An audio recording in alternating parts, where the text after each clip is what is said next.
बद्रीनाथ अथवा बद्री नारायण मंदिर के पीछे की कथा। एक बार जब भगवान विष्णु योग ध्यान मुद्रा में तपस्या में लीन थे तो बहुत अधिक हिमपात होने लगा। भगवान विष्णु हिम में पूरी तरह डूब चुके थे।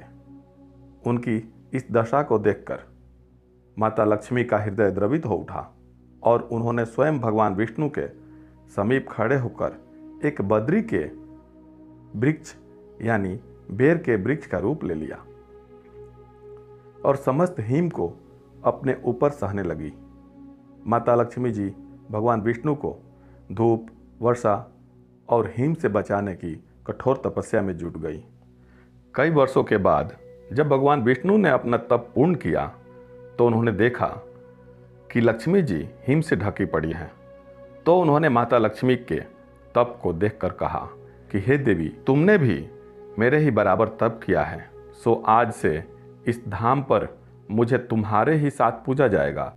और क्योंकि तुमने मेरी रक्षा बद्री वृक्ष के रूप में की है, सो आज से मुझे बद्री के नाथ यानी बद्रीनाथ के नाम से जाना जाएगा। पौराणिक लोक कथाओं के अनुसार बद्रीनाथ तथा इसके आसपास का पूरा क्षेत्र किसी समय शिवभूमि यानी केदार खंड के रूप में अवस्थित था। जब गंगा मैया धरती पर अवतरित हुई तो यह 12 धाराओं में बट गई तथा इस स्थान पर से होकर बहने वाली धारा अलकनंदा के नाम से विख्यात हुई। मान्यतानुसार भगवान विष्णु जब अपने ध्यान योग हेतु उचित स्थान खोज रहे थे तब उन्हें अलकनंदा के समीप यह स्थान बहुत ही भा गया। नीलकंठ पर्वत के समीप भगवान विष्णु ने बाल रूप में अवतार लिया और क्रंदन करने लगे। उनका क्रंदन सुन माता पार्वती का हृदय द्रवित हो उठा और उन्होंने बालक के समीप उपस्थित होकर उसे मनाने का प्रयास करने लगी और बालक ने उनसे ध्यान योग करने हेतु वह स्थान मांग लिया। यही पवित्र स्थान वर्तमान में बद्री विशाल के नाम से सर्वविदित है। विष्णु पुराण में इस क्षेत्र से संबंधित एक अन्य कथा है जिसके अनुसार धर्म के 2 पुत्र हुए, नर और नारायण। उन्होंने धर्म के विस्तार हेतु कई वर्षों तक इस स्थान पर तपस्या की थी।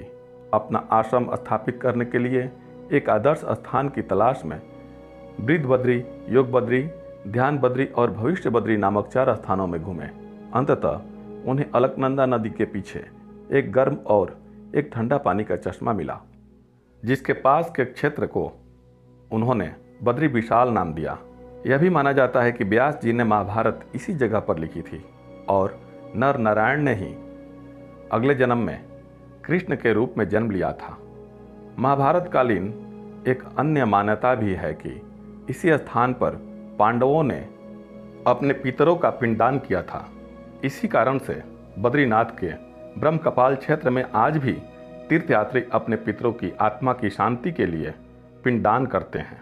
बद्रीनाथ मंदिर के उल्लेख विष्णु पुराण, महाभारत तथा स्कंद पुराण समेत कई प्राचीन ग्रंथों में मिलता है।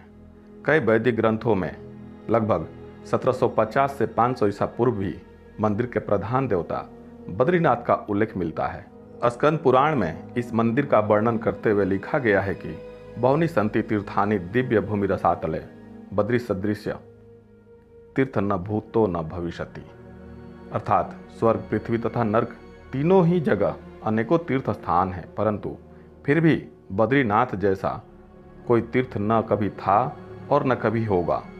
मंदिर के आसपास के क्षेत्र को पद्म पुराण में आध्यात्मिक निधियों से परिपूर्ण कहा गया है। भागवत पुराण के अनुसार बद्रिकाश्रम में भगवान विष्णु सभी जीवित इकाइयों के उद्धार हेतु नर तथा नारायण के रूप में अनंत काल से तपस्या में लीन है। महाभारत में बद्रीनाथ का उल्लेख करते हुए लिखा गया है, अन्यत्र मरण मुक्ति स्वधर्म विधि पूर्वकात बद्री दर्शनादेव मुक्ति पुषाम कर स्थित, अर्थात अन्य तीर्थों में तो स्वधर्म का विधि पूर्वक पालन करते हुए मृत्यु होने से ही मनुष्य की मुक्ति होती है, किंतु बद्री विशाल के दर्शन मात्र से ही मुक्ति उसके हाथ में आ जाती है। इसी तरह वराह पुराण के अनुसार मनुष्य कहीं से भी बद्री आश्रम का स्मरण करता है तो वह पुनरावृत्ति वर्जित वैष्णो धाम को प्राप्त होता है। यथा श्री बद्री आश्रमम पुण्यम यत्र यत्र स्थितः स्मरेत स याति वैष्णवम स्थानम पुनरावृत्ति वर्जिता।